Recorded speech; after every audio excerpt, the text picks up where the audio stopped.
Paksa deh dia ngajak gue nikah, kontrak secara buru-buru. Jelas aja, circle elitnya nggak ada yang sudi mandang gue. Mereka malah diam-diam bikin taruhan. Kapan gue bakal ditendang keluar dari rumah? Bahkan ada yang sengaja naikin nominal taruhannya. Mereka taruhan kalau gue bakal didepak dalam waktu 1 bulan. Tapi sorry bos, mereka bakal kalah taruhan sampai miskin.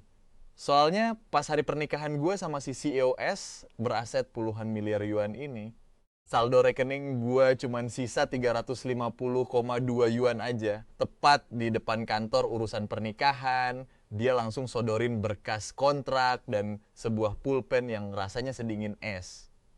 Tanda tangan sekarang. Selama pernikahan kontrak ini, aku bakal kasih kamu tempat tinggal dan uang jajan 50.000 yuan per bulan. Tapi ingat, kamu dilarang keras ikut campur urusanku. Jangan pernah spill hubungan kita keluar dan jangan pernah berharap lebih dari aku. Suaranya tuh bener-bener dingin banget, kayak mau bikin orang beku seketika. Tanpa babi bu, langsung gue ambil penanya, terus tanda tangan di halaman terakhir tanpa dibaca sama sekali. Nama gue, Jiang Yu. Si CEO sempat ngerutin dahi tipis kayak kaget gitu. Dia kayaknya heran kenapa gue santai banget. Lu nggak mau baca dulu syaratnya? Nggak perlu, jawab gue sambil balikin pulpennya. Atau ujung-ujungnya kita bakal cerai juga kan? Kayaknya dia baru pertama kali nemu cowok numpang hidup yang sesantai gue. Sempat terdiam sejenak, mukanya langsung kembali ngambil amplop dari asistennya. Nih, uang bulanan kamu. Terus ini kunci sama kartu akses villa. Begitu gue terima, langsung gue raba ketebalannya. Terus dengan santainya gue tarik uang 20 yuan dari dalam amplop di depan matanya. Uang itu gue kasih ke seorang ibu-ibu di sebelah yang lagi panik keringetan karena HP-nya mati dan gak bisa bayar bus pakai kode QR. Nih bu, buat ongkos naik bus. Ibunya langsung berterima kasih berkali-kali terus pergi. Sementara si Ruyan sama asisten pribadinya, Chen Yu, langsung melotot ngeliatin gue heran. Gue cuma goyang-goyangin sisa duit di tangan gue. Gue pun pasang senyum paling tulus. Senang bekerja sama denganmu, Mbak Kaya Raya. Muka Liu Ruyan langsung auto gosong saking keselnya. Dia langsung balik badan, tanpa ngomong sepatah kata pun. Dia langsung masuk ke mobil Bentley hitamnya, terus tancap gas ninggalin debu. Kayaknya kalau stay sedetik lagi di dekat gue, dia takut bakal ketularan bau miskin. Tapi si asisten, Chen Yu, masih di situ. Dia benerin posisi kacamata emasnya, lalu natap gue tajam penuh peringatan. Tuan Jiang, watak bos Ruyan itu keras. Saya harap Anda tahu diri dan jangan macam-macam. Terutama, jangan pernah pakai nama besar bos Ruyan. Buat cari gara-gara di luar. Kalau melanggar, kontrak ini bisa batal kapan saja. Gue cuma manggut-manggut santai. Aman, bos kamu kan sekarang adalah sumber rezeki gue. Gue paham kok aturannya. Si Chen Yu langsung terdiam, kehabisan kata-kata, ngelihat kelakuan gue yang santai tapi rada kurang ajar ini. Akhirnya dia cuma natap gue dengan pandangan heran, terus langsung pesan taksi dan pergi. Sekarang tinggal gue sendirian yang berdiri di situ sambil mainin kunci villa baru gue. Sambil ngintip isi amplop duit tadi. Sebenarnya sih gue nggak ada niatan sama sekali buat terlibat sama Liu Ruyan. Ceritanya 3 hari lalu gue diusir sama ibu kos yang super licik. Gara-gara gue nolak mentah-mentah kenaikan sewa sebesar 50% yang nggak ngotak itu. Gue terpaksa nyeret koper keliling jalanan, terus mampir bar kecil buat minum santai sambil mikir, apa malam ini gue tidur di bawah jembatan aja? Atau numpang tidur di warnet 24 jam. Tapi tiba-tiba takdir mempertemukan gue sama Liu Ruyan. Dia kelihatan mabuk berat dan duduk sendirian di satu meja. Di depannya berserakan botol alkohol yang udah kosong. Wajah cantiknya yang biasanya bikin semua cowok takluk, sekarang kelihatan rapuh banget, bener-bener beda dari biasanya. Gue langsung ngenalin dia. Liu Ruyan, penguasa bisnis tangguh yang fotonya sering mejeng di majalah finansial terkenal.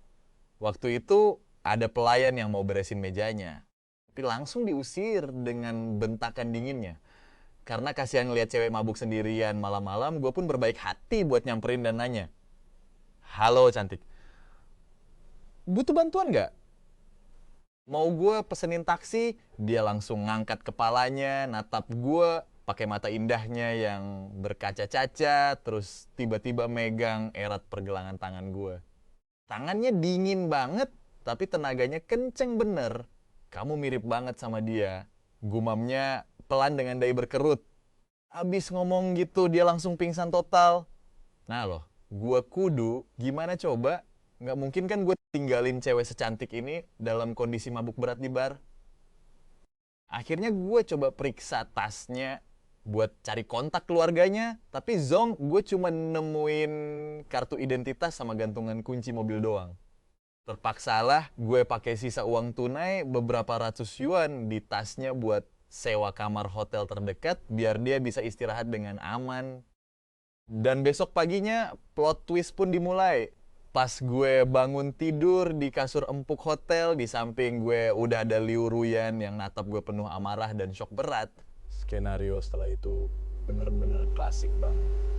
Dia nuduh gue sebagai cowok mesum yang ambil kesempatan dalam kesempitan. Tatapan matanya yang penuh kebencian dan aura membunuh kayaknya siap bikin gue tamat saat itu juga. Gue coba buat jelasin situasinya. Tapi dia nggak mau dengerin sama sekali. Pas gue udah pasrah mikir dia bakal lapor polisi atau manggil pengawal buat ngehajar gue, tiba-tiba HP-nya bunyi. Nggak tahu siapa yang telepon, tapi nadanya kedengeran ketus banget. Kayak lagi maksa dia buat ngelakuin sesuatu. Begitu teleponnya ditutup, dia langsung natap tajam ke arah gue seolah baru aja ngambil keputusan paling krusial dalam hidupnya. "Siapa nama kamu?" "Jiang Yu." "Punya pekerjaan?" "Sementara belum ada." "Butuh uang nggak?" "Ya butuh lah. Bagus kita nikah." Asli gue ngira masih mimpi pas denger itu. Belakangan gue baru tahu kalau kakeknya ngancam bakal cabut hak warisnya kalau dia nggak nikah dalam waktu 1 bulan. Ditambah lagi, paman tirinya yang serakah udah nggak sabar pengen ngerebut posisinya dan ngetawain kegagalannya. Makanya nikah sama gue adalah jalan ninja paling cepat dan gak ribet buat dia. Sebagai cowok biasa yang gak punya kekuasaan ataupun latar belakang keluarga elit, gue gak bakal jadi ancaman buat posisinya dan gampang diatur. Nanti kalau masalahnya udah beres, tinggal didepak aja. Dan kebetulan banget, gue adalah kandidat yang paling pas. Gue butuh tumpangan, tempat tinggal gratis dan modal uang buat bertahan hidup sampai dapat kerjaan baru. Sedangkan dia butuh sosok suami buat ngelabuhin keluarganya. Kita berdua sama-sama diuntungkan, langsung gas tanpa ragu. Nah, disinilah kisah absurd hubungan kita berdua dimulai. Villa mewah milik Liu Ruyan ternyata ada di kawasan elit paling mahal sekota. Pemandangannya cakep dan penjagaannya ketat abis. Sesuai info alamatnya, gue pun langsung meluncur ke sana. Baru nyampe depan aja, 2 patung singa batu di gerbangnya kelihatan lebih mahal daripada harga kosan lama gue seutuhnya. Pas gesek kartu dan masukin sandi pengaman, gue langsung disambut ruang tamu super luas, langit-langit tinggi, dan konsep interior estetik bernuansa minimalis dingin. Semuanya terasa sangat mewah sekaligus elegan, persis kayak kepribadian si Liu Ruyan sendiri. Mahal sih, tapi suasananya bener-bener sunyi kayak kuburan. Pas gue muterin villa 3 lantai ini, gue sadar kalau selain perabotan dasar yang wajib ada, buset, rumahnya sepi banget kayak kuburan. Dapurnya kinclong parah sampai bisa buat ngaca. Dan isi kulkasnya cuma ada beberapa botol air mineral sama sekotak susu yang udah kedaluarsa. Kelihatannya ini si bos cewek cantik beneran nggak tahu cara menikmati hidup. Akhirnya gue mutusin buat nempat kamar tamu di lantai 2 yang menghadap ke selatan. Nggak terlalu gede sih, tapi jelas jauh lebih mewah dibanding kos-kosan sempit gue yang dulu. Beberapa hari ke depan, si Liu Ruyan ini nggak pulang-pulang. Ya jujur gue malah seneng banget dong bisa santai parah dan tidur puas sampai bangun sendiri setiap hari. Nah, modal uang bulanan dari dia, gue pergi belanja aja ke pasar tradisional terdekat. Yup, pasar tradisional, bro. Si Chen Yu sebenarnya udah nawarin buat belanjain semua kebutuhan lewat online. Tapi gue nolak keras dan milih pergi sendiri pas ngeliat ikan dan udang segar yang masih lincah, loncat-loncat. Terus sayuran segar yang masih ada sisa tanahnya, sambil denger teriakan heboh para pedagang pasar yang super berisik. Disitulah gue baru ngerasa beneran hidup di dunia nyata. Berbekal bahan seadanya, gue masak menu mantap buat makan sehari-hari. Mulai dari rebung tumis, iga babi kecap, sampai tim ikan kakap yang super lezat. Makan sendiri emang nggak seberapa, tapi gue suka bikin hidangan yang melimpah ruah kayak pesta. Sisanya tinggal masukin kulkas deh. Nah, setelah 1 minggu berlalu, akhirnya si Liu Ruyan pulang juga. Dia pulang tengah malam dengan muka super capek dan bau alkohol yang menyengat. Sepatu hak tingginya dilempar gitu aja di depan pintu. Lalu dia langsung ambruk di sofa. Saking capeknya, dia bahkan males buat nyalain lampu. Kebetulan pas banget gue baru keluar dari dapur sambil bawa semangkuk sup jamur salju pir yang anget. Di tengah kegelapan, mata kita berdua langsung ketemu. Dia kaget setengah mati pas tahu ada orang di rumah. Nadanya langsung kedengeran waspada banget. Gue santai aja bilang, gue tinggal di sini. Sambil naruh sup itu di meja kopi depan dia. Habis itu dia langsung diam 1000 bahasa. Mungkin dia baru inget kalau kita ini punya status pernikahan yang rada absurd. Dia ngeliatin semangkuk sup yang masih ngebul itu terus nanya, ini apa? Gue jawab santai, sup reda lelah. Muka lu kelihatan pucat banget. Sambil ngomong gitu, gue nyalain lampu ruang tamu. Di bawah sorot lampu, make up di wajahnya emang agak luntur, tapi asli cantiknya masih nggak ngotak. Dan aura dinginnya bener-bener menusuk sampai ke tulang. Dia ngeliat ke arah mangkuk, terus natap gue dengan tatapan yang sulit diartikan. Lu yang masak ini? Gue bales, ya iyalah, emang ada orang ketiga di rumah ini. Dia nggak ngejawab lagi, supnya juga nggak disentuh sama sekali. Dia langsung berdiri dengan langkah gontai, berniat buat naik ke lantai atas. Pas nyampe di tangga, dia tiba-tiba noleh ke belakang dan bilang dengan nada super dingin, buang semua makanan itu. Gue nggak suka rumah ini bau asap dapur. Abis ngomong gitu, dia langsung ngilang di balik tangga. Gue cuma bisa natap semangkuk sup yang udah gue masak 1 jam penuh, itu sambil menghela napas. Ya sudahlah ya, emang teka-teki pikiran cewek kayak tuh nggak bakal bisa ditebak. Akhirnya gue ambil mangkuknya dan langsung gue habisin sendiri dalam sekali teguk. Wah, gila sih, rasanya mantap bener. Besok paginya pas gue bangun, si Liu Ruyan ternyata udah pergi kerja. Tapi dia ninggalin secari kertas di atas meja makan dengan tulisan tangannya yang estetik abis. Isinya, nanti malam ada perjamuan, jemput gue di Genting jam 8 malam. Di bawahnya juga ditulis alamat lengkapnya. Ngelihat kertas itu, kepala gue langsung pusing 7 keliling. Ini artinya gue harus dandan rapi demi meranin peran sebagai suami CEO yang berkelas. Suami bos besar katanya, HD. Pas gue buka lemari, isinya cuma kaos oblong lusuh sama celana jin usang doang. Berarti waktunya buat belanja nih. Berbekal kartu debit dari Liu Ruyan, gue langsung OTW ke mall paling mewah di pusat kota. Asli deh, harga selembar baju di sini bisa buat bayar kontrakan gue selama 1 tahun penuh. Gue nggak paham soal merek-merek branded, jadi gue pilih yang srek di mata aja. Akhirnya pilihan gue jatuh pada setelan jas abu-abu tua yang kelihatan simple tapi elegan. Pas mau bayar di kasir, mbak-mbak penjaganya ngeliatin kartu di tangan gue. Terus natap muka gue bolak-balik. Tatapannya kayak lagi menyelidiki sesuatu. Mungkin dia ngerasa penampilan ini nggak cocok sama kartu Black Card tanpa limit ini. tapi dia tetap profesional dan bilang, "Tuan, ini ada sedikit hadiah dari kami berupa kancing manset sama dasi gratis buat Anda." Pelayanannya emang top Marco top, senyumnya juga ramah banget. Gue pun langsung ngucapin terima kasih. Sambil jinjing kantong belanjaan, gue langsung keluar mall. Pas jam 7:30 malam, gue udah standby di depan lobi klub Malam Genting. Tempat itu bener-bener dipenuhin sama deretan mobil mewah berlapis emas. Semua orang di sana dandan glamor abis. Walaupun jas yang gue pakai harganya selangit, tapi pas nimbrung di sana, gue tetap kelihatan kayak rakyat jelata biasa yang nyasar ke pesta kaum elit. Gue langsung telepon Liu Ruyan, dan gak butuh waktu lama dia langsung keluar nemuin gue. Dia udah ganti baju pakai gaun panjang, warna merah marun yang bikin kulit putih.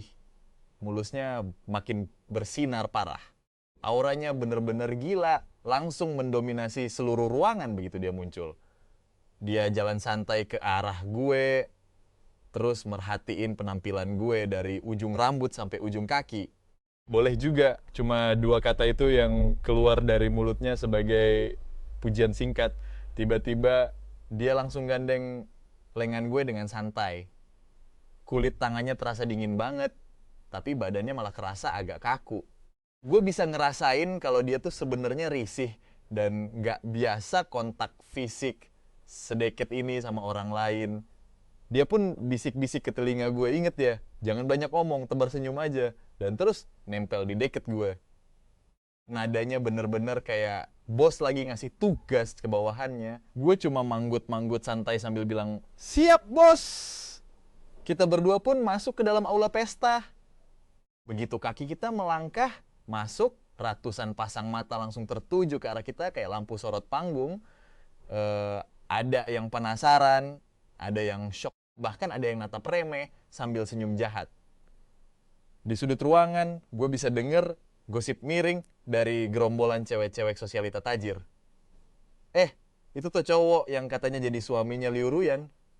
Kelihatan biasa banget ya. Palingan cuma cowok piaraan yang numpang hidup doang. Nggak habis pikir deh kenapa si Liu Ruyan seleranya serendah itu sampai mau nikah sama cowok ampas kayak dia. Gue denger gosipnya orang-orang di geng elit kita bahkan udah bikin taruhan loh buat nebak kapan dia bakal ditendang sama Liu Ruyan. Gue sih pasang taruhan sebulan. Gila, uang 100.000 yuan dipasang buat taruhan sebulan. Kelamaan bro, gue tebak seminggu juga udah cerai. Mendengar itu semua, gue tetap pasang senyum paling manis dan jalan tegak ke depan tanpa noleh sedikit pun. Seolah-olah kuping gue ini kedap suara, tapi di samping gue, badannya Liu Ruyan makin tegang, parah. Gue bisa ngerasain genggaman tangannya di lengan gue makin kenceng, bahkan kuku-kukunya sampai mau menusuk ke kulit gue. Gue pun berbisik pelan ke dia, santai aja kali. Kalau lu remas kenceng ini terus, bisa-bisa lengan gue patah nih. Dia sempet bengong sejenak, terus buru-buru ngelepasin tangannya kayak orang kesetrum listrik.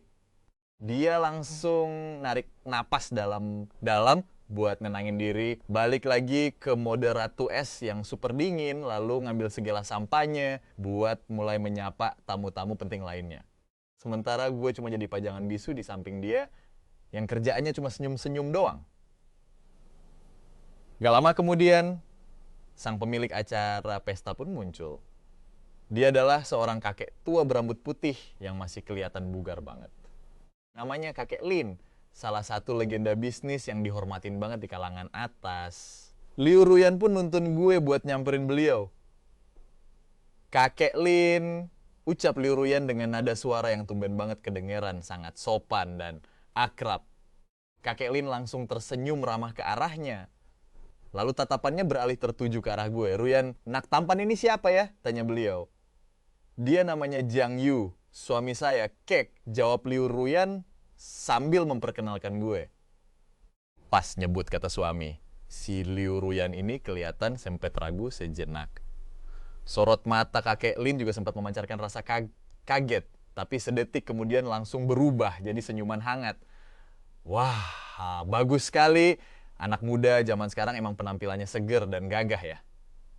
Dia menepuk pundakku dan berkata, "Anak muda, Ruyan kami ini sejak kecil keras kepala dan sifatnya dingin banget.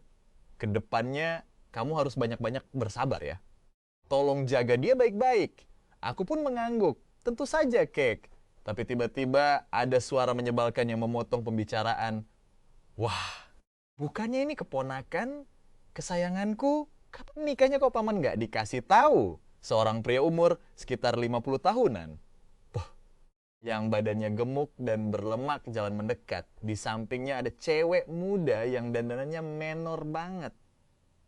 Yap, dia adalah pamannya Liu Ruoyan, Liu Guan. Dia juga saingan terberat Ruoyan di perusahaan.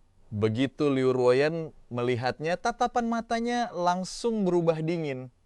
Paman, urusan pribadiku nggak usah bikin paman repot-repot. Liu Guoan cuma ketawa sinis. Matanya mulai jelalatan ngeliatin aku dari atas sampai bawah tanpa permisi. Tatapannya itu benar-benar kayak lagi menilai barang dagangan murah. Oh, jadi ini suami keponakanku kerja di mana sekarang? Pertanyaan ini jebakan banget. Semua orang di sana tahu kalau aku cuma cowok numpang hidup alias parasit yang makan modal istri. Dia sengaja nanya begitu biar aku malu di depan umum. Muka Liu Ruoyan langsung makin suram. Tapi aku malah tersenyum santai dan langsung menjawab sebelum istriku sempat bicara, nggak kerja di mana-mana kok. Aku cuma pengangguran di rumah, semuanya 100% dinafkahi sama istriku. Jawabanku ini benar-benar jujur, tanpa beban dan super percaya diri. Seketika seluruh ruangan langsung hening. Semua orang ngeliatin aku kayak lagi ngeliat orang bego. Mungkin mereka belum pernah ketemu cowok yang ngaku jadi beban istri dengan begitu bangga dan tanpa dosa. Si Liu Guan langsung ngeblank. Kalimat ejekan yang udah dia siapin di kepala mendadak lenyap gara-gara omonganku tadi. Mukanya langsung memerah menahan malu. Setelah beberapa saat, dia cuma bisa maksain tawa kaku. Hehe, suami keponakanku ini ternyata jujur banget ya. Yah, mau gimana lagi, kemampuanku emang gak mengizinkanku buat rendah hati. Aku pun lanjut tersenyum santai. Aku samar-samar mendengar suara orang yang berusaha nahan tawa. Muka Liu Guan sekarang udah merah padam kayak kepiting kerebus. Nah, cewek di sampingnya kayaknya pengen menyelamatkan muka pasangannya. Dengan suara yang dibuat-buat manja, dia mulai angkat, bicara tuanjang pintar bercanda ya. Tapi bagaimanapun, sebagai laki-laki, bukankah lebih baik punya karier sendiri? Nggak kayak Guan kami ini demi perusahaan dia sibuk setengah mati sampai nggak punya waktu istirahat. Aku sampai kasihan banget ngelihatnya. Sambil ngomong begitu. Dia sengaja pamer jam tangan berlian super gede di pergelangan tangannya yang berkilau menyilaukan mata. Aku langsung melirik ke arah tangannya lalu bergumam heran. Permisi nyonya, sepertinya jam tanganmu itu waktunya nggak begitu akurat deh. Cewek itu langsung melongo. Mana mungkin? Ini kan jam Patek Philippe edisi terbatas yang baru dibeliin Guoan langsung dari Swiss bulan lalu. Oh ya, aku pun mendekat buat merhatiin lebih jelas. Tapi setahuku, sistem turbilon untuk seri ini, putaran per menitnya seharusnya konsisten. Tapi punyamu ini kayaknya kecepatan 0, sekian detik. Walaupun sekilas nggak kelihatan, tapi lama-lama selisih waktunya. Bakal makin kacau. Aku menjelaskan dengan muka super serius. Muka cewek itu dan Liu Guoan langsung berubah pucat. Orang-orang di sekitar mulai berkerumun karena penasaran. Kamu jangan asal ngomong ya. Tahu apa kamu soal jam tangan mewah? Gertak si cewek. Cewek itu mulai kelihatan panik. Aku emang nggak paham soal jam, jawabku santai. Tapi aku peka banget sama tingkat presisi mesin. Bisa dibilang ini penyakit bawaan kerjaan lah. Bukannya kamu pengangguran? Sergah Liu Guoan mencoba mencari celah. Dulu aku tukang servis jam, jawabku asal-asalan. Padahal aslinya aku sama sekali nggak paham soal mesin. Alasan sebenarnya aku tahu jam itu bermasalah adalah karena aku pernah baca artikel di majalah Amerika. Pemimpin redaksi majalah itu emang kolektor jam garis keras. Dia pernah nulis artikel panjang lebar buat membeda struktur mesin jam ini, sekalian nyindir barang tiruan super premium alias KW super yang beredar di pasaran. Dan jam tangan yang dipakai cewek ini pas banget sama barang KW super premium yang disebutin di artikel itu. Katanya sih, perbedaan akurasinya tipis banget sama yang asli. Cuma kolektor profesional yang bisa bedain. Nggak nyangka hari ini malah aku yang mergokin. Omonganku langsung bikin suasana pesta jadi canggung abis. Untungnya kakek Lin langsung datang buat mencairkan suasana. Sudah. Ini cuma masalah sepele. Guoan, kamu juga jangan suka nyari gara-gara sama anak muda. Muka Liu Guoan langsung pucat pasi menahan amarah. Dia langsung menarik ceweknya pergi dengan muka malu. Sebelum pergi, dia sempat melotot tajam ke arahku. Aku tahu. Sekarang kami resmi musuhan. Setelah keributan itu reda. Liu Ruoyan menarikku ke sudut yang sepi. Tatapan matanya ke arahku untuk pertama kalinya. Terasa berbeda, bukan lagi tatapan menyelidiki. Kamu beneran bisa servis jam tangan? Aku pun lanjut ngibul dengan muka lempeng tanpa dosa. Dia sempat terdiam sejenak sebelum tiba-tiba bertanya, "Kenapa kamu membantuku? Membantumu?" Aku agak kaget. Lalu aku tersenyum, aku nggak lagi bantuin kamu kok. Aku cuma lagi nyelamatin diriku sendiri. Kalau paman bikin aku malu, otomatis kamu juga ikut malu kan? Terus kalau kamu malu dan kamu bad mood, terus potong uang jajan bulanku, nasibku gimana? Jadi ini murni demi melindungi sumber duitku. Aku menjelaskan logikaku dengan sangat jelas dan logis. Mendengar itu, ekspresi dingin Liu Ruoyan langsung kembali lagi. Oh, jadi begitu. Ternyata pikiranmu realistis juga ya. Ucapnya dingin sebelum akhirnya berbalik pergi. Aku cuma bisa berdiri bengong sendirian.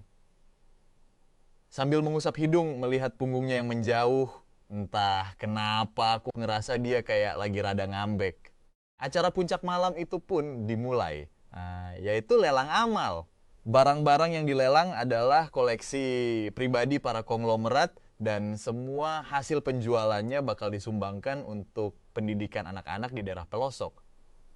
Sebagai perwakilan dari Qingteng Capital, Laruyan tentu nggak boleh absen berpartisipasi. Dia menyumbangkan lukisan karya maestro terkenal dan persaingan tawar-menawarnya langsung memanas. Ruoyan juga sempat ikut nawar beberapa kali sekadar buat formalitas. Sementara aku sama sekali nggak tertarik sama lelangnya. Mataku cuma fokus ke kue-kue manis di atas meja. Tapi rasanya biasa aja sih. Krimnya kemanisan dan gulanya berlebihan banget. Pas aku lagi gabut sambil menilai hidangan pencuci mulut layaknya kritikus makanan. Tiba-tiba ada barang lelang yang aneh banget dipajang di panggung. Itu adalah satu set peralatan masak jadul yang kelihatan kuno banget. Isinya ada beberapa pisau berbagai ukuran, wajan besi, sama talenan kayu. Harga awalnya cuma 10.000 yuan. Dibandingin sama barang lelang lain yang mewah dan berkilau. Barang jadul ini kelihatan nggak nyambung banget, MC. Lalu mulai menjelaskan. Kalau barang ini adalah pusaka turun-temurun keluarga kakek Lin. Katanya, kakek buyutnya dulu koki istana kekaisaran. Begitu penjelasan selesai, para tamu langsung berbisik-bisik heran. Kenapa kakek Lin sampai ngeluarin barang kayak gini? Siapa juga yang mau beli barang dapur bekas? Suasana aula langsung hening seketika. Tapi biar kakek Lin nggak malu. Beberapa orang mulai nawar formalitas dari 15.000 naik pelan-pelan ke 20.000 yuan.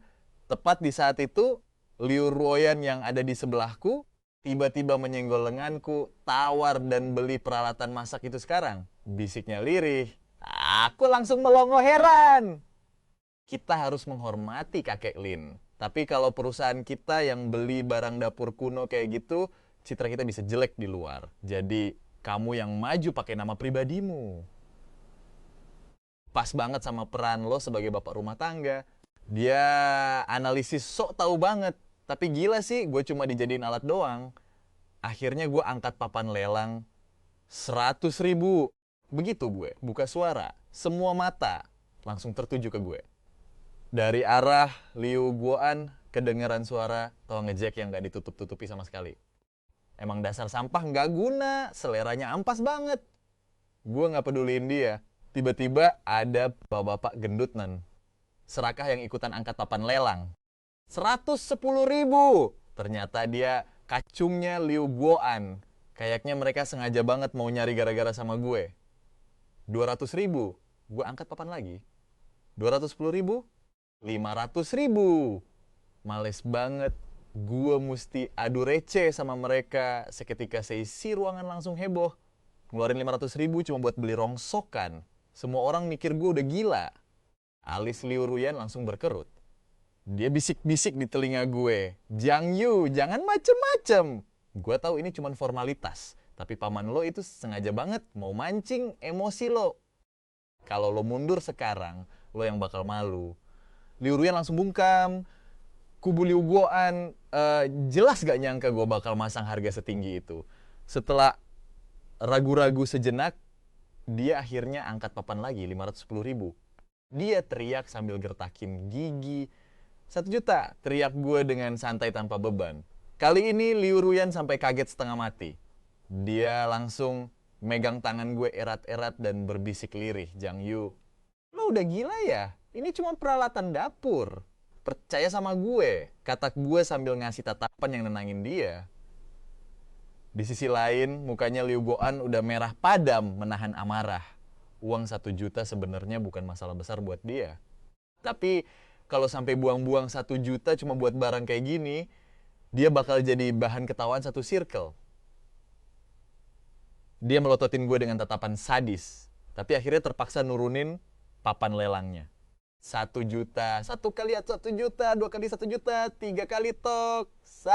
Palu lelang pun diketuk. Gue sukses memenangkan barang itu dengan harga selangit 1 juta. Cuma demi dapetin 1 set peralatan dapur. Seketika gue langsung jadi pusat perhatian, atau lebih tepatnya bahan lawakan seisi ruangan. Tuh, simpanan emang bego banget ya. Masa 1 juta cuma buat beli panci doang? Muka Liu Ruyan langsung pucat pasi. Hahaha, seru nih, gue berani taruhan. Malam ini dia pasti langsung ditendang keluar dari rumah. Gue bisa ngerasain tangan Liu Ruyan yang lagi gandeng lengan gue rasanya sedingin es. Gue tahu dia bener-bener murka sekarang. Sepanjang jalan pulang ke villa setelah lelang selesai, aura di dalam mobil bener-bener mencekam parah. Jiang Yu, Liu Ruyan akhirnya buka suara, nadanya sedingin kutub utara. Lo ngerasa bangga banget ya bisa pamer pakai duit gue, itu bukan duit lo, saut gue kalem. Kan kartu itu udah jadi milik gue, jadi ya itu duit gue yang gue pakai. Dia kayaknya sampai pengen ketawa saking herannya sama logika absurd gue. Bagus banget, 1 juta cuma buat beli tumpukan besi rongsokan Jiang Yu. Lo bener-bener sukses bikin gue makin ilfeel sama lo. Itu bukan rongsokan, kata gue santai sambil ngeliatin pemandangan malam di luar jendela yang melesat cepat. Terus apa dong? Terbuat dari emas, sindiran di nadanya udah gak bisa ditahan lagi. Set pisau itu ditempa langsung sama keturunan koki legendaris era Republik Cina. Di dunia ini cuma ada 3 set doang. 1 dipajang di museum, 1 lagi hilang entah kemana. Nggak nyangka set ketiga ternyata ada di tangan Tuan Besarlin. Terus pancinya itu ditempa pakai besi meteorit dari bengkel Tiangong.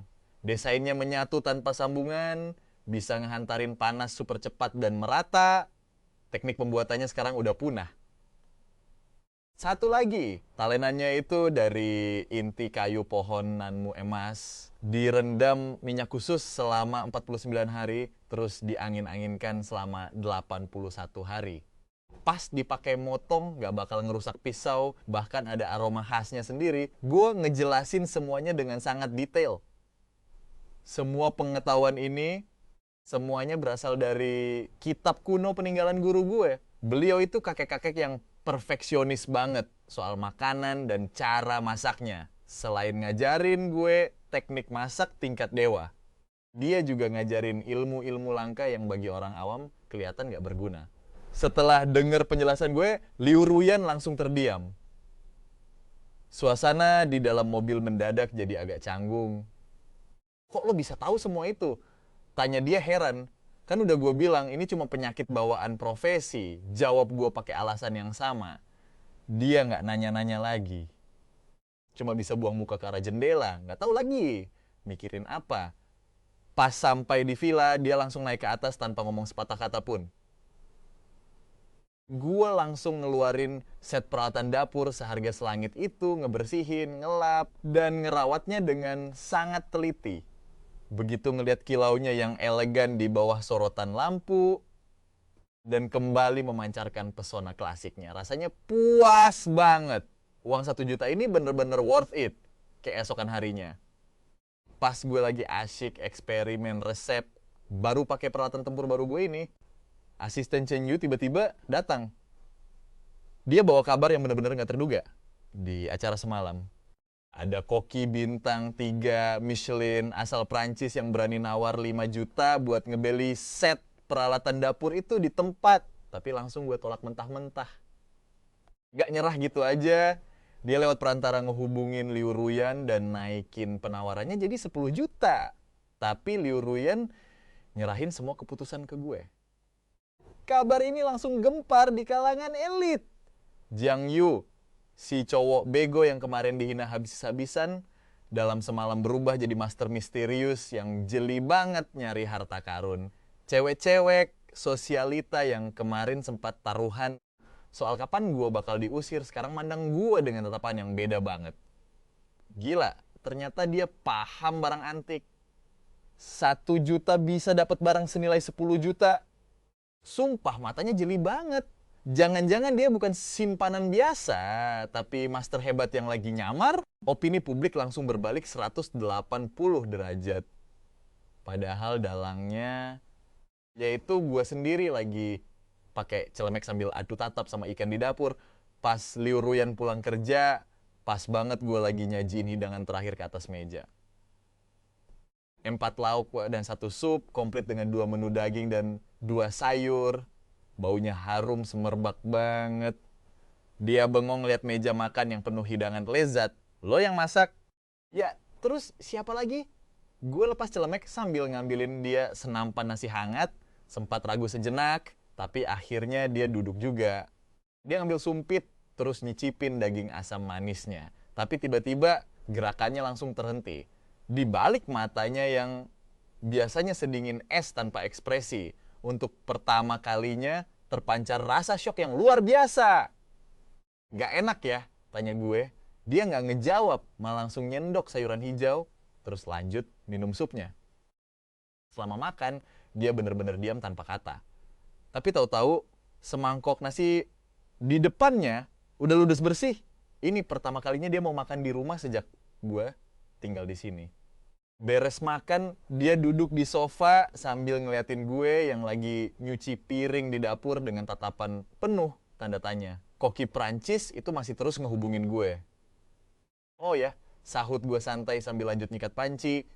Dia nawar sampai 15 juta, nggak gue jual. Kenapa?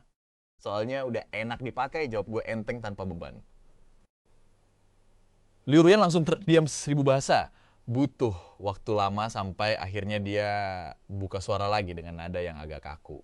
Jiang Yu, lo sebenarnya siapa sih? Gue ngelap mangkok terakhir sampai kering, lalu menyimpannya di lemari, terus balik badan sambil natap dia. Suami sah lo, pengangguran yang hidupnya numpang sama istri. Gue cuma jawab sambil cengengesan. Dia ngelihatin gue dengan tatapan yang makin penuh selidik dan kebingungan. Tapi gue tahu, identitas gue sekarang udah jadi misteri besar di kepalanya. Dan jujur, gue menikmati banget momen ini. Gara-gara 1 kali makan malam bareng, hubungan gue sama Liu Ruyan mulai berubah tipis-tipis. Dia mulai sering pulang ke rumah buat makan, walaupun dia gengsi dan gak pernah bilang langsung. Gue tahu dia demen banget sama masakan gue. Tiap kali gue bikin menu baru, dia pasti nambah porsinya. Omongannya emang masih irit. Tapi seenggaknya udah gak sesensitif dan sedingin dulu. Nah, suatu hari dia pulang telat banget. Kelihatan capek parah. Akhirnya gue masakin semangkuk mie yang cun yang anget, ditambah telur setengah matang, terus ditaburi daun bawang biar makin mantap. Dia makan dengan tenang sampai habis, terus tiba-tiba bilang makasih ke gue. Sumpah, ini pertama kalinya dia bilang makasih. Gue sampai agak kaget dan berasa dihargai banget.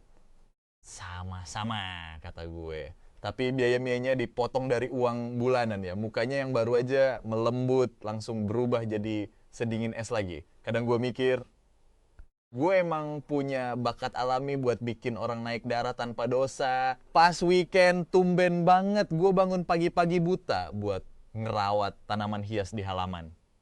Di saat yang sama, Liu Ruyan juga tumben gak pergi ke kantor. Dia cuma pakai baju santai rumahan, duduk di kursi rotan balkon sambil ngopi dan fokus baca dokumen. Cahaya matahari pagi yang nyorot dia bikin Aurke gak se-intimidating biasanya, malah kelihatan rada soft. Posisinya, dia di lantai atas, sedangkan gue di lantai bawah. Gak saling ganggu, tapi entah kenapa suasananya harmonis banget. Pas lagi tenang-tenangnya, tiba-tiba bel rumah bunyi. Gue langsung jalan buat buka pintu. Di depan pintu berdiri mak-mak paruh baya yang dandanannya glamor abis, tapi mukanya sombong mampus. Di belakangnya ada cewek muda yang kelihatan risih dan ketakutan. Lu, yang namanya Jiang Yu, tanya emak-emak itu sambil ngeliatin gue dari ujung rambut sampai ujung kaki dengan tatapan meremehkan. Iya, saya. Tante siapa ya? Gue Lin Hui, ibunya Liu Ruyan. Waduh, jantung gue langsung copot.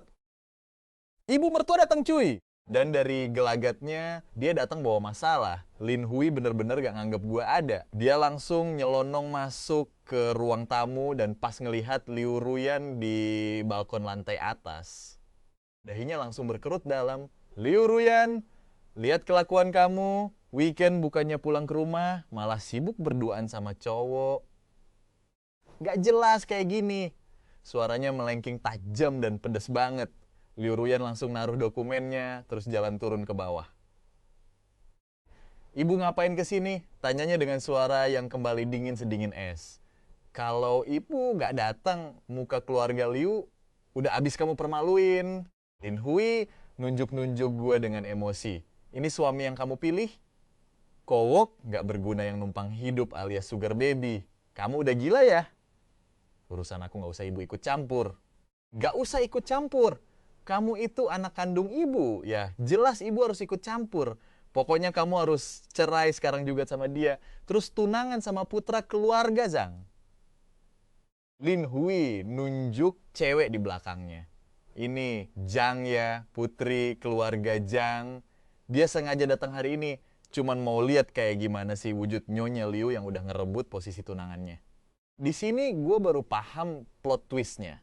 Ternyata perjodohan yang ditolak sama Liu Ruyan itu adalah tunangan dari si nyonya muda Zhang ini. Lah, gue malah kena imbas dianggap sebagai rival cinta. Cewek bernama Zhang Ya itu cuma bisa nunduk terus. Gak berani natap Liu Ruyan sama sekali. Bu, aku udah bilang kan, pernikahan aku biar aku yang nentuin sendiri. Nada bicara Liu Ruyan keras banget. Kamu yang nentuin? Tapi kenapa malah milih sampah kayak gini? Dia bisa ngasih apa ke kamu? Emang dia bisa bantu kamu memperkuat posisi di perusahaan? Kerjaan dia cuma bisa ngabisin duit kamu doang. Lin Hui langsung ngeros, gue habis-habisan. Dari tadi gue cuma diem aja.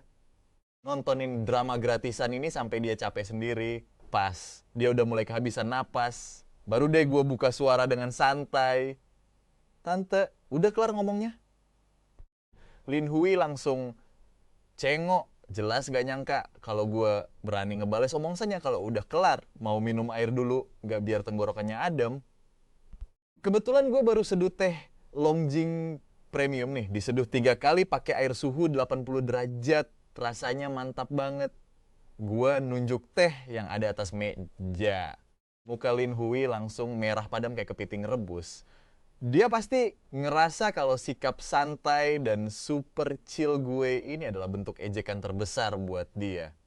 Sialan, lu, dia emosi sampai nggak bisa berkata-kata. Ibu, Liu Ruyan langsung pasang badan di depan gue. Ibu kesini cuma mau bikin ribut, mending ibu pulang aja. Bagus ya Liu Ruyan. Demi cowok kayak gini, kamu tega ngusir ibu kandung kamu sendiri? Lin Hui ngamuk parah. Ibu tegasin ya. Nah, pilih dia atau ibu, nggak ada pilihan ketiga. Habis ngomong gitu, dia langsung narik Zangya dan pergi dengan emosi membara. Akhirnya drama keluarga ini kelar juga. Ruang tamu kembali sepi dan suasana di antara gue sama Liu Ruyan jadi canggung. Maaf ya, dia yang pertama buka suara. Ibu gue emang kayak gitu orangnya. Nggak masalah kok, jawab gue sambil mengedikkan bahu. Ternyata damage-nya nggak sesakit yang gue bayangkan. Dia ngelihatin gue dengan tatapan yang sulit diartikan. Lu nggak marah? Marah. Buat apa marah? Karena dia bilang gue sugar baby. Gue ketawa santai. Kan emang fakta. Gue emang nggak kerja. Dan emang beneran numpang hidup pakai duit lu. Jadi apa yang perlu didebatin? Mendengar itu, Liu Ruyan langsung bungkam 1000 bahasa. Dia kayaknya selalu mati kutu tiap kali ngelihat kepasrahan dan ketenangan gue. Jeng Yu, tiba-tiba dia manggil, makasih ya. Kali ini gue gak bercanda lagi. Gue natap matanya dalam-dalam dan bilang dengan serius, gak perlu sungkan. Lagian sekarang kita kan udah satu perahu. Dia tertegun mendengar ucapan gue dan perlahan sudut bibirnya naik membentuk senyuman tipis yang hampir gak kelihatan. Itu pertama kalinya gue ngelihat dia senyum. Walau cuma tipis, tapi itu beneran senyuman yang tulus. Kedatangan mertua yang mendadak itu ibarat batu kecil yang dilempar ke danau yang tenang, bikin hubungan kita mulai ada riak-riak baru.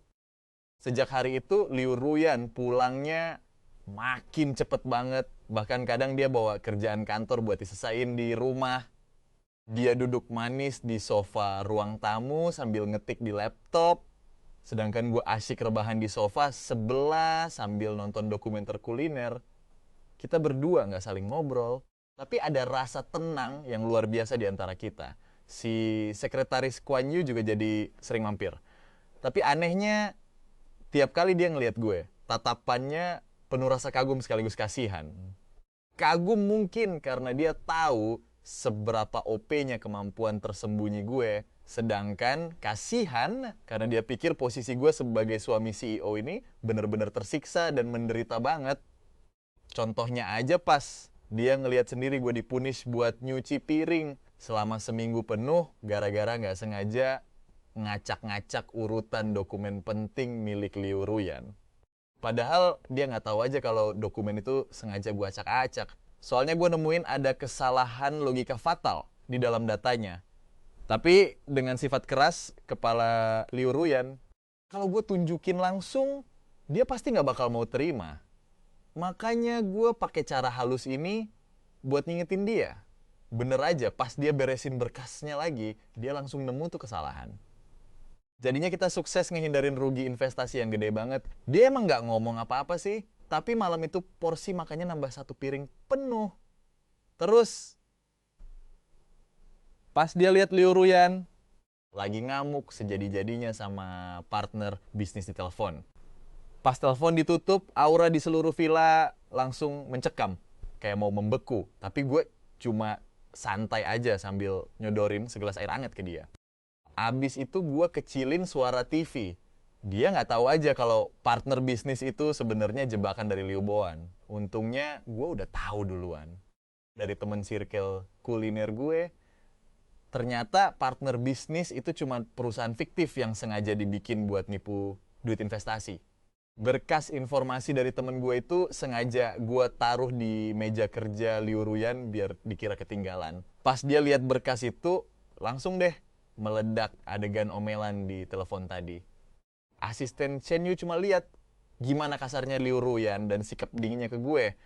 Dia mikir hidup gue menderita banget kayak istri tertindas. Makanya tiap kali dia datang, dia selalu diem-diem ngasih gue jajan enak.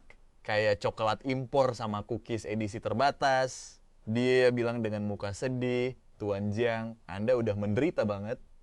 Ini sekadar oleh-oleh dari saya. Gue yang lihat jajanannya cuma bisa senyum sekecut. Asisten Chen, kayaknya lu salah paham deh sama gue. Enggak kok, Tuan. Dia langsung maksa nyerahin jajanannya. Saya tahu Anda lagi berkorban demi bos Liu. Tenang aja, saya pasti bakal jaga rahasia ini rapat-rapat. Pas lihat dia pergi, gue cuma bisa ngebatin kalau nih orang tingkat dramatisnya makin parah aja. Padahal hubungan gue sama Liu Ruyan pelan-pelan makin deket dalam situasi aneh ini. Kita mulai punya chemistry rahasia yang nggak dipahami orang lain. Contohnya, tiap pagi di sebelah cangkir kopinya. Kalau gue taruh satu permen mint, itu kode kalau jadwal dia hari ini ada jebakan. Pas malam dia pulang, kalau dia taruh tas kerjanya di sebelah kiri pintu, masuk. Artinya urusan kantor Aman Jaya. Tapi kalau ditaruh di sebelah kanan, berarti dia lagi dapet masa salah. Kode unik, ini cuma kita berdua yang paham, bener-bener kayak agen rahasia yang saling tukar info penting lewat cara paling sederhana. Padahal di mata orang lain, kehidupan pernikahan kita tuh hambar banget. Bahkan kelihatan kaku parah. Sementara itu, taruhan circle elit tentang nasib pernikahan gue masih jalan terus. Taruhan kalau gue bakal ditendang dalam waktu 1 bulan udah kedaluarsa. Dan bikin bandarnya rugi bandar. Sekarang mereka buka taruhan, baru lagi buat nebak kapan kita bakal cerai. Odds paling tinggi jatuh pada taruhan cerai dalam waktu 1 tahun. Pas denger cerita ini dari Chen Yu, gue lagi santai nyiram tomat di kebun. Dia bilang, Tuan Jang, gak usah dipikirin ya. Mereka cuma sirik aja sama Anda. Chen Yu nyoba nenangin gue. Gue cuma senyum tipis tanpa ngomong apa-apa. Di otak gue malah mikir, ntar pas tomatnya mateng, enaknya dibikin telur dadar tomat nih. Liu Ruyan pasti suka banget. Tapi hari-hari tenang ini mendadak hancur karena ada krisis besar. Perusahaan King Tank Capital yang udah lama nyiapin proyek akuisisi luar negeri, tiba-tiba ditikung musuh di detik-detik terakhir. Sialnya, musuh itu ternyata suruhan Liu Boan. Pas kabar buruk ini datang, Liu Ruyan lagi makan malam bareng gue. Pas dapet telepon itu, mukanya langsung pucat pasi. Tanpa sepatah kata pun, dia langsung naruh sumpit dan lari ke ruang kerjanya. Malam itu, lampu ruang kerjanya nyala semalaman. Pas gue bangun besok paginya, dia udah pergi di atas meja makan. Porsi sarapan buat dia masih utuh, gak disentuh sama sekali. Gue langsung tahu kalau masalahnya gede banget. Gak lama, Chen Yu telepon gue dengan suara panik, setengah mati. Tuan Jiang, gawat banget. Proyek akuisisinya gagal total, saham perusahaan anjlok parah. Di sisi lain, para dewan direksi digerakin sama Liu Boan buat ngajuin mosi tidak percaya demi nurunin bos Liu. Gue dengar kabar itu dengan sangat tenang. Lu punya solusi gak Tuan? Tanya Chen Yu panik. Chen Yu di telepon bener-bener ngejadiin gue kayak juru selamat. Biar gue pikirin dulu, kata gue sambil nutup telepon. Sambil duduk di sofa mandang keluar jendela, gue mikir taktik Liu Boan ini emang licik abis. Dia mau ngancurin fondasi Liu Ruyan biar bisa ditendang permanen dari King Tank Capital. Liu Ruyan emang hebat, tapi dia masih muda. Dan posisinya belum sekuat itu. Menghadapi serangan bertubi-tubi dari dalam dan luar kayak gini. Musuh kali ini emang licik banget bro. Si MC nggak bisa tinggal diam dan mutusin buat bantu. Dia langsung ambil HP. Lalu nyari satu nomor yang udah lama banget gak dihubungin. Begitu teleponnya tersambung, kedengeran suara males dari seberang sana. Halo, siapa sih? Gak punya sopan santun banget ya? Ganggu orang lagi tidur. Gendut, ini gue. Buset Kak Yu, lo ngilang kemana aja sih? Gue kira lo udah diculik alien buat dijadiin bahan percobaan. Suara di seberang sana langsung berubah jadi heboh banget. Kenalin, si gendut ini sahabat masa kecil isi kita, sekaligus hacker jenius kelas kakap. Gak usah banyak bacot. Bantu gue dulu. Siap Kak, mau disuruh nerobos api juga bakal gue jabanin. Tolong selidiki 1 orang dan 1 perusahaan. Si MC langsung nyebutin nama Liu Boan beserta perusahaan kompetitor itu. Si gendut langsung nyahut. Gampang banget, setengah jam lagi gue kasih hasilnya. Gila, gercep banget dia. Dan bener aja, setelah setengah jam, email si MC langsung kemasukan berkas super detail yang bikin melongo. Isinya bukan cuma bukti kerja sama gelap antara Liu Boan sama perusahaan musuh itu. Mulai dari riwayat email, aliran dana haram, bahkan ada rekaman suara si bangsat Liu Boan lagi sombong di klub malam tentang gimana liciknya dia ngejebak Liu Ruyan. Ngelihat bukti COP ini, si MJ emang selalu paten. Kak Yu, nih aki-aki emang beneran sampah ya. Apa perlu gue sebarin isi komputernya? Semua koleksi video dewasanya ke publik, biar malu sekalian. Tanya si gendut sambil ketawa licik, tapi si MC langsung jawab, nggak usah ngadepin cecungu, kayak dia mah nggak perlu repot-repot pakai senjata andalan. Bukti ini aja udah lebih dari cukup. Oke deh. Oh iya Kak Yu, kapan lo balik? Kedai makan peninggalan guru kita udah mau kolaps nih. Anak-anak udah nggak sanggup lagi bertumpu. Kalau bukan lo yang megang wajan, para pelanggan rewel tuh tiap hari datang bikin rusuh. Sabar, bentar lagi gue balik kok. MC pun nutup teleponnya, lalu langsung ngirim berkas rahasia tadi ke email Chen Yu. Gak lupa dia ngirim pesan tambahan, kirim data ini secara anonim ke seluruh jajaran direksi. Begitu semuanya beres, si MC langsung masuk ke dapur buat nyiapin makan malam. Malam ini dia mau bikin hidangan super mewah buat merayakan ini bareng Liu Ruyan. Pas udah larut malam banget, Liu Ruyan akhirnya pulang ke rumah. Tapi penampilannya kelihatan makin layu dibanding hari-hari sebelumnya. Matanya pun merah banget karena kurang tidur. Dia sempat bengong pas ngelihat si MC. Lalu pandangannya beralih ke meja makan yang penuh makanan lezat. Ayo makan dulu, si MC langsung nuntun dia buat duduk di kursi terus menuangkan semangkuk sup ayam hitam hangat buat dia. Liu Ruyan cuma bisa natap si MC, bibirnya gemetar seolah-olah pengen ngomong sesuatu. Dia kayak mau ngomong sesuatu tapi akhirnya cuma diem. Dia langsung lanjut nyeruput supnya semangkok demi semangkok. Gue tahu hari ini dia pasti habis lewatin pertempuran sengit. Gimana rapat direksinya? Tanya gue. Dia langsung naruh mangkoknya terus natap gue. Di matanya kelihatan capek banget kayak habis lolos dari maut tapi ada rasa puas yang gak bisa disembunyiin. Liu Guan udah dibawa polisi. Ada yang bocorin bukti dia korupsi dana plus bukti suap bisnis ke semua jajaran direksi, sekalian lapor polisi. Kata dia sambil matanya terus melototin gue. Oh ya? Wah, mampus deh, keadilan akhirnya ditegakkan.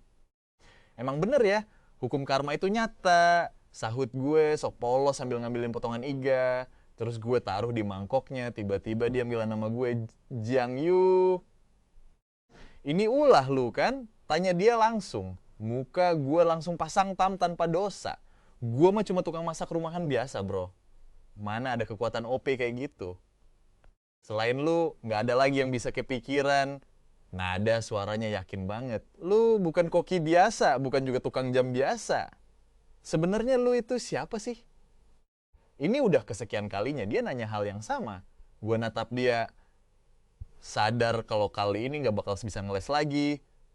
Gue menghela napas, terus naruh sumpit. Oke, gue jujur deh. Liu Ruyan langsung duduk tegak, mukanya serius banget kayak terdakwa yang lagi nunggu vonis hakim. Gue berdeham sedikit, siap-siap buat nge-hype. Pakai nada suara yang dramatis banget, gue mulai ngomong. Sebenarnya gue ini keturunan bangsawan yang lagi jatuh miskin. Dulu keluarga gue kaya raya sampai bisa beli negara, tapi gara-gara konspirasi jahat bin gila. Dalam semalam semuanya hancur lebur. Sekarang gue mikul dendam kesumat yang mendalam, nyembunyiin identitas asli dan luntang-lantung di sini cuma demi satu tujuan. Bangkit lagi. Dan merebut kembali semua yang emang hak gue.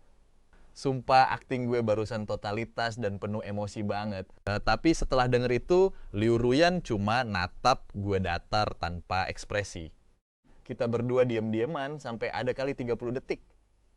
Terus, dia dengan santainya ngambil sumpit, ngecapit potongan iga yang tadi gue kasih, terus langsung dimasukin ke mulutnya. Sambil ngunyah iga, dia ngomong gak jelas. Ya udah, semangat ya. Elah, penonton zaman sekarang emang susah diajak kerja sama, nggak ada kagum-kagumnya acan. Akhirnya, makan malam kita berakhir dengan suasana yang super canggung. Dan aneh banget. Kelar makan, dia nggak langsung balik ke ruang kerja atau kamar kayak biasanya, tapi malah duduk santai di sofa sambil ngelihatin gue nyuci piring. Jiang Yu, Dia manggil lagi, "Yoi, makasih ya, sama-sama. Ada apa?" Meskipun proyek akuisisi itu sempat ditikung orang, tapi gue malah dapet proyek lain yang jauh lebih mantap. Oh ya, mantap. Selamat ya. Penanggung jawab proyek itu minta ketemu langsung sama konsultan misterius perusahaan kita. Konsultan misterius? Gue langsung melongo. Siapa tuh? Ya orang yang punya insting tajam, yang beli barang seharga 10 juta, cuma dengan modal 1 juta. Dan yang ngeluarin bukti pamungkas di saat kritis buat muterbalikan keadaan. Dia natap gue lekat-lekat sambil ngomong tiap katanya dengan jelas. Piring di tangan gue hampir aja merosot jatuh, dia mau ketemu gue. Iya, besok pagi jam 10 di kantor. Nggak mau, Ogah. Gue langsung nolak mentah-mentah. Lu wajib ikut, nada suaranya nggak bisa didebat. Proyek ini super penting buat gue. Terus kalau gue kesana, gue mau ngomong apa? Bilang kalau gue sebenarnya cuma koki. Lu tinggal lanjutin aja dongeng tentang keturunan bangsawan lu yang tadi. Sahut dia tanpa dosa. Dia ngomong gitu dengan muka datar.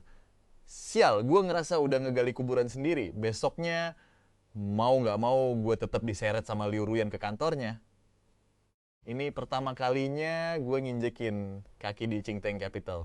Gila, satu gedung ini punya mereka semua mewah banget. Kantornya Liu Ruyan ada di lantai paling atas. Pemandangannya gokil abis, bisa ngelihat hampir sisi kota dari atas. Gue disuruh nunggu di ruang istirahat kantornya selagi dia pergi rapat. Karena bosen, gue mulai iseng keliling buat nyari kesibukan. Kantornya ini bersih dan rapi banget, persis kayak rumahnya.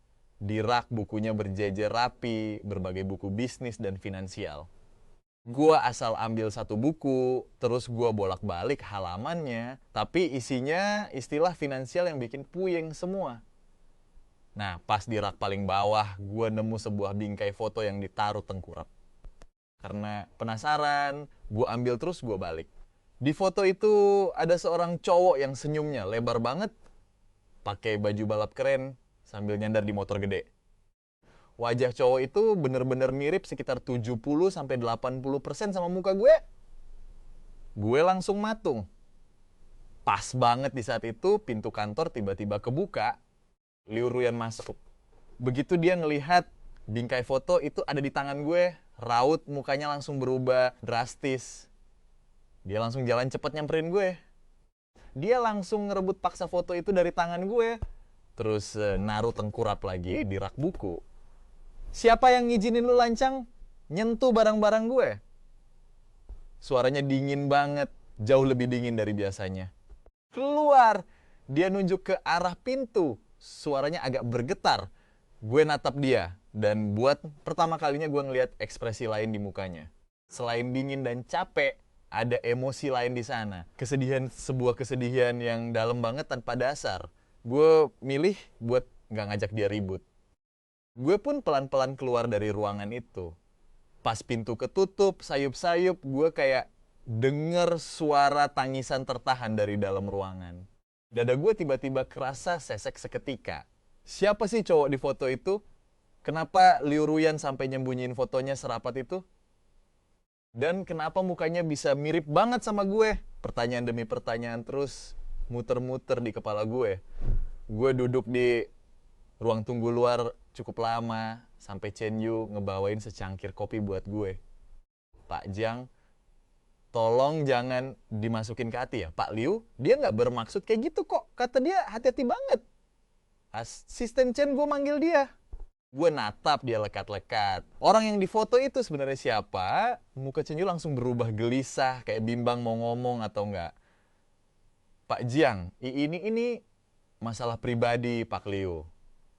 Dia adik gue. Sebuah suara dingin tiba-tiba terdengar dari arah belakang. Pas gue nengok, Liu Ruyan udah berdiri di sana dengan mata yang kelihatan agak sembab dan merah. Tapi dia udah berhasil ngontrol dirinya dan balik tenang kayak biasanya. Dia jalan nyamperin gue terus duduk. Namanya Liu Yang, kembaran gue. 3 tahun lalu dia meninggal gara-gara kecelakaan balap mobil. Nada suaranya datar banget, seolah dia lagi nyeritain kisah hidup orang lain, tapi gue bisa ngerasain. Setiap patah kata yang keluar dari mulutnya itu bikin hatinya perih, luar biasa. Muka lu mirip banget sama dia. Makanya pas pertama kali gue ketemu lu di bar waktu itu, gue kira gue salah lihat. Detik itu juga, gue akhirnya paham semuanya. Paham kenapa waktu dia mabuk dulu, dia megang tangan, gue erat-erat.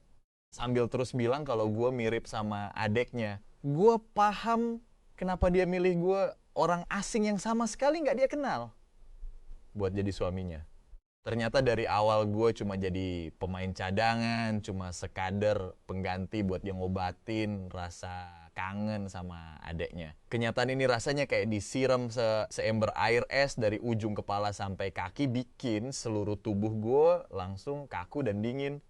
Ternyata semua kecocokan dan momen-momen manis di antara kita selama ini cuman kegeeran gue doang.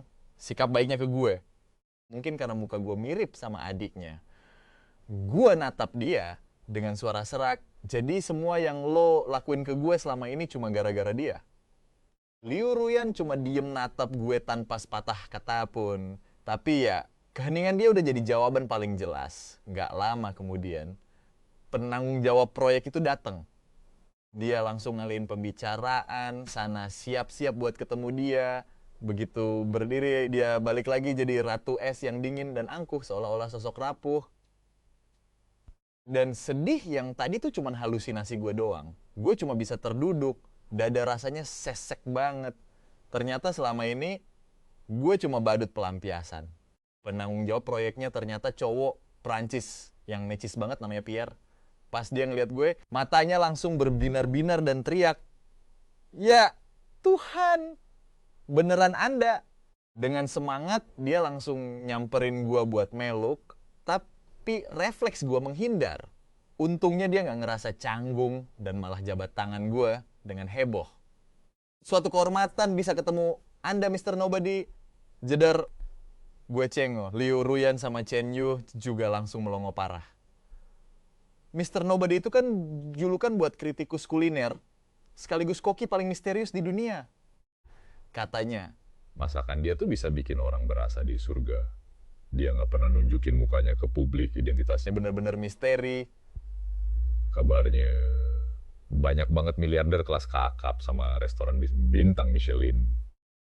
Yang ngantre pengen rekrut dia, tapi semuanya pulang dengan tangan hampa. Nah, belakangan ini Liu Ruyan emang lagi sibuk nyiapin proyek kuliner mewah. Target utamanya dia tuh nyari Mr. Nobody buat dijadikan konsultan, tapi dia nggak bakal pernah nyangka dalam mimpi sekalipun kalau orang legendaris yang dia cari setengah mati itu ternyata tidur di kamar sebelah rumahnya sendiri. "Lo Mr. Nobody?" tanya Chen Yu terbata-bata dengan mata yang hampir copot. Gue ngeliat ke arah Pierre terus ke Liu Ruyan. "Oke, mari kita lanjutin aktingnya." "Anda salah orang," kata gue santai. Tapi si Pierre langsung teriak, "Nggak mungkin." Pierre makin heboh. 3 tahun lalu di acara makan malam privat di Roma, saya beruntung banget bisa nyicipin sup kubis legendaris buatan Anda langsung. Rasa itu nggak bakal saya lupain seumur hidup. Terus pas di bawah tadi, saya nyium aroma kopi yang khas banget dari cangkir Anda. Itu aroma biji kopi Blue Mountain, kualitas super, yang dipanggang pakai teknik khusus. Aromanya bener-bener sama persis kayak kopi yang Anda seduh 3 tahun lalu.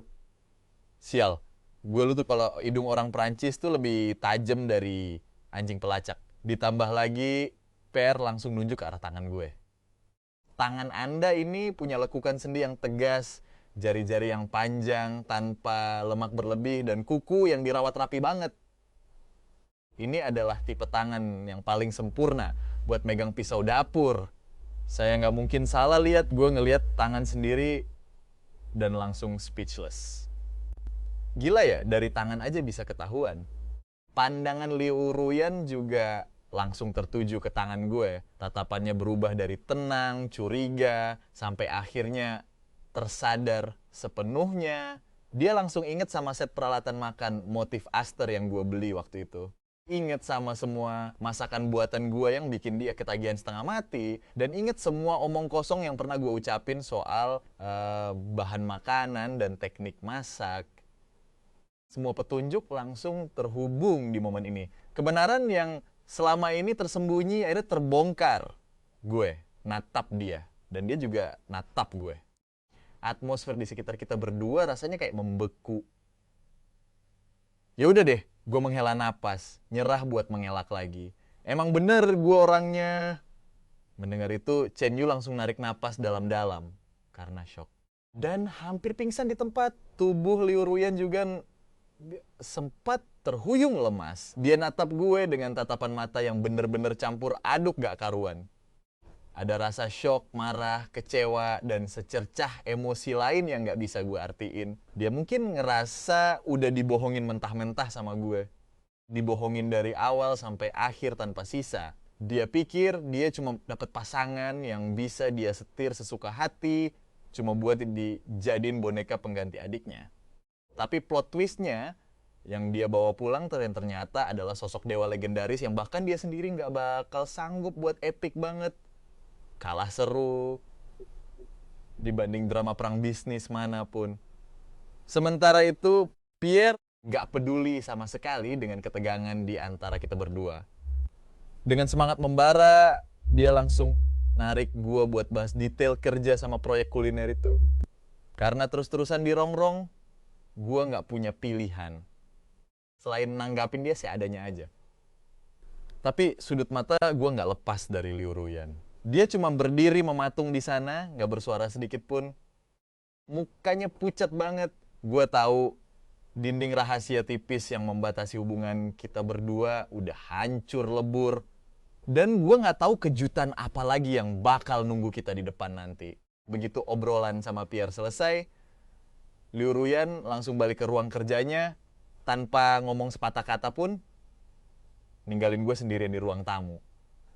Gue tahu dia lagi nunggu penjelasan dari gue. Gue pun mutusin buat masuk ke ruang kerjanya. Dia lagi berdiri ngebelakangin gue di depan jendela kaca raksasa yang memperlihatkan ramainya jalanan kota. Jadi dari awal, lo udah bohongin gue. Dia akhirnya buka suara. Nadanya pelan banget, tapi rasanya nusuk banget ke ulu hati. Lo gak bohong. Gue emang gak pernah bilang siapa gue yang sebenarnya, tapi gue juga gak pernah membantahnya kan. Semuanya cuma asumsi lo dan orang lain aja. Oh, jadi selama ini lo cuma nonton gue. Kayak badut sirkus yang sok tahu. Ngetawain gue yang nganggep lo sebagai cowok gak berguna yang butuh belas kasihan gue.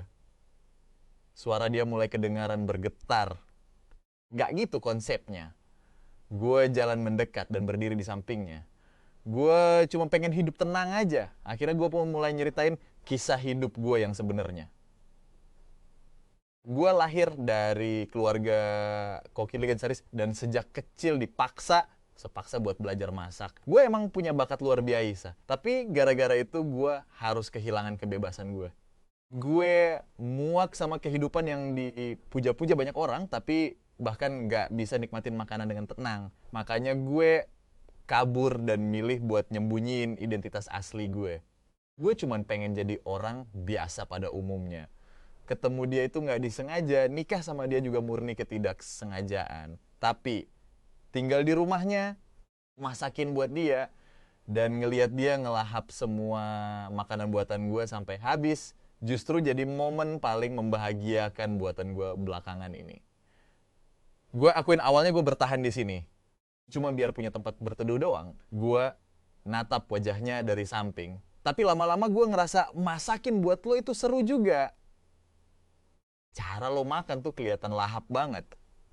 Tubuh Liu Ruyan gemetar tipis mendengar perkataan gue. Soal adik lo gue ngejadi sebentar, gue minta maaf, tapi gue bukan dia. Gue adalah Jiang Yu. Dia diem lama banget, sampai-sampai gue pikir dia gak bakal mau ngomong lagi. Tapi tiba-tiba dia nanya, kontraknya masih berlaku. Gue agak bingung, kontrak apa? Perjanjian. Pranikah kita. Gue bengong bentar, terus langsung ketawa lepas. Perjanjian itu? Udah lama gue jadiin ganjelan kaki meja. Dia noleh ke arah gue. Dan di dalam matanya yang biasanya sedingin es itu, rasanya ada sesuatu yang mulai mencair. Jiang Yu, panggilnya pelan, gue lapar. Masakin apa aja terserah loh. Gue natap dia dan tiba-tiba ngerasa cewek ini ternyata nggak semenyebalkan itu juga sih. Pas. Kita lagi di jalan pulang bareng, HP gue bunyi. Ternyata telepon dari Chen Yu yang ngomong dengan nada kayak orang lagi ngigo. Taruhan di circle kita tentang kapan kita bakal cerai katanya, langsung hancur total gara-gara Bandarnya kabur. Sebelum kabur, si Bandar sempat ninggalin pesan, si Alan, dua orang ini malah makin bucin satu sama lain. Gue nyerah deh. Pas nutup telepon, gue langsung ngelirik Liu Ruyan di sebelah gue. Dia lagi nyandar di jendela mobil sambil ngeliat keluar, ada senyum tipis di bibirnya yang bikin salfok, sinar matahari yang nerangi mukanya kelihatan hangat banget. Mungkin saja pernikahan absurd ini kalau dilanjutin terus kayaknya seru juga. Minimal tiap hari ada yang nungguin gue pulang buat makan bareng, bab tambahan, setengah tahun kemudian kasihan banget sama bos besar di lantai paling atas. Liu Ruyan ngelihat laporan keuangan terbaru sambil ngerutin dahi, bisnis kuliner yang baru dirintis berkat bantuan Jiang Yu sebagai penasihat misterius yang OP parah, langsung viral senegara dengan keuntungan yang gila-gilaan. Tapi dia malah nggak senang, soalnya Jiang Yu belakangan ini lagi kecanduan mancing. Udah 3 hari nggak pulang-pulang buat masak. Dia langsung nelpon Jiang Yu. Jiang Yu, kapan lu balik? Di jalan. Di seberang telepon, suara Jiang Yu kedengaran agak panik. Gue udah lihat story lo, kata Liu Ruyan dingin banget. Lo lagi di Maladewa kan? Di seberang telepon langsung hening seketika. Anu? Ikan kerapu di sini, dagingnya padat banget. Gue kasih lo waktu 1 jam. Liu Ruyan langsung motong omongannya. Cepetan muncul di depan gue. Kalau nggak, identitas rahasia lo sebagai Mr. Nobody bakal gue bongkar ke publik. Jiang Yu langsung